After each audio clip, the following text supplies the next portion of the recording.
So, anyway, like I said, Nick Peterson here, and we're going to talk about why more is not the answer.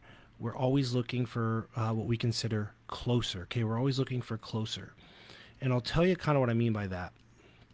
What I mean by that is our human instinct is to say, if only I had more of a thing, everything would be better, right? And that's not true because my assumption is you are in business or you're going to work every day in order to fund what we call your priorities. So Dan Nicholson and I will talk about it all the time. We want to fund our priorities, okay, the things that actually matter to us. You want to buy your mom a house. Great. You want 20 hours a week back and you never want to miss your daughter's softball games because those are your priorities. Awesome. Totally on board with that. Your priorities, your priorities. No judgment here, whatever those are. Now, the question is, should I scale my business? Should I make more money? Should I diversify my platform? Blah, blah, blah, blah, blah. All these things like should, right? Like there's a right way to do things. And here is the reality of it. It depends. And so here's the process. Here's the business strategy to get what you want out of life. And this is agnostic in the sense it works for everybody if you follow this process. Here's how you get what you want out of life. Figure out what you want. That's step one. Dan Nicholson in his Wealth Q&A calls them the profit priorities. So what are the 2 or 3 things that really matter? Let's say you want to buy a house for yourself, buy a house for your mom, and get 10 hours a week back, or at least get your weekends back so you can go to your daughter's soccer games. Okay, let's just say those are your priorities. Your priorities are your priorities. We have to look at our business or our work and say, hey, so it's going to cost this much money to buy a house for myself, this much money to buy a house for my mom, and this much money to get my time back. So I'm going to have to pay somebody else to cover that time, right? And I want to do this in 5 years, and this in 6 years, and this in 2 years. Again, profit priority methodology from Dan Nicholson.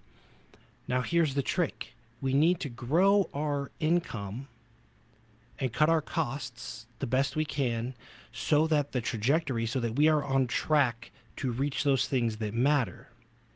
Now, here's the trick. Okay, here's where people fall off the wagon hard. Is you got to understand when you increase your revenue, when you do things to push forward, you take on a little bit of risk, and that's okay.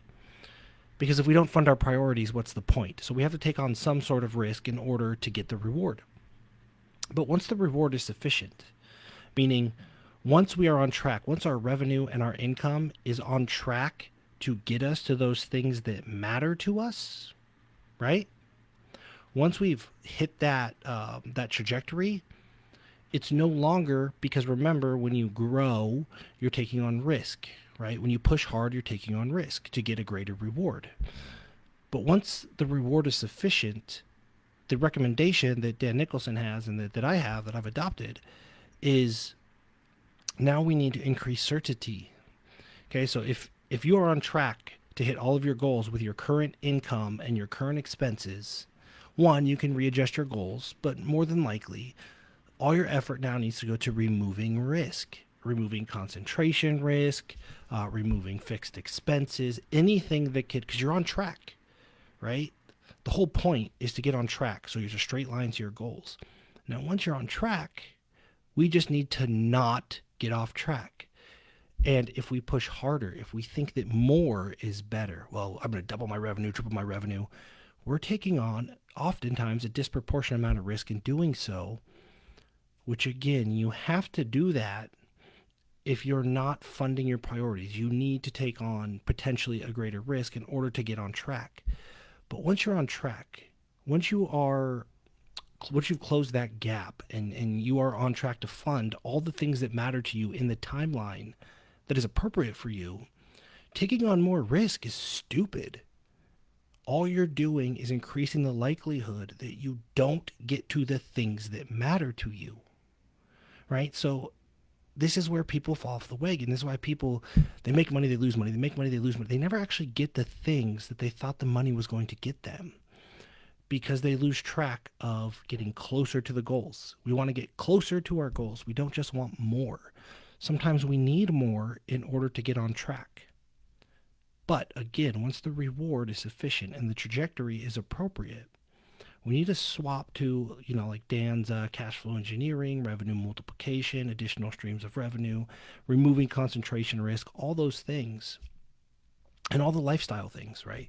So if one of your priorities is maintaining a good relationship with your spouse and your kids, right? Then once we're on track to get to our profit priorities financially, we should spend more time with our spouse and our kids, right? We need to increase the certainty that now that we've taken the risk and got on track, that we get close to the things that matter. Okay, hopefully that makes sense, because I do know people that are right on track. They go, this is what I want. I'm on my way. Now I'm going to do a bunch of stupid stuff so I can grow more. And the problem with doing a bunch of stupid stuff is that it could knock you off track, and you will, even though you make more money and do more stuff and get more famous or whatever, you get further away from the certainty that you're going to achieve the things that matter to you. Okay? So that's the process. You got to figure out what matters to you, what's the cost, what's the timeline, and then strategically push to get on track to achieve those things. And then from that point forward, all your effort should go to staying on track. And if you're not comfortable staying on track, right, for some reason you're like, well, that's not good enough for me. Well, then your priorities were wrong, and we just do it again with the new priorities.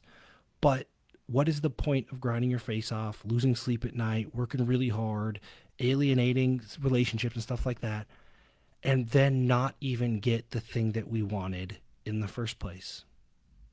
Right? So that is the strategy. It is not grow more growth. So people, like, they just keep hiring internet marketers, more growth, more growth, more growth, and they get further and further and further away from the things they actually want, the things that actually matter.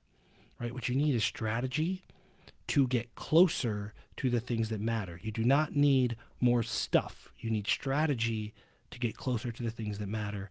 Hopefully that's helpful. Hopefully that makes sense. Hopefully that gets you off a hamster wheel. We talk about this every Monday, every Friday. We just do live trainings. Profitflywheel.com. If you go to profitflywheel.com, we talk about it all the time. But just start thinking about, how do I get closer to the things that I want? Not how do I accumulate more stuff? Because that will often get you further away and increase the risk that you fall off the wagon, the wheels fall off, whatever metaphor you want to use. Cool. That's useful. Let me know. Drop a comment, give it a share, tag somebody that might be on the hamster wheel, all that fun stuff. And I'll see you when I see you.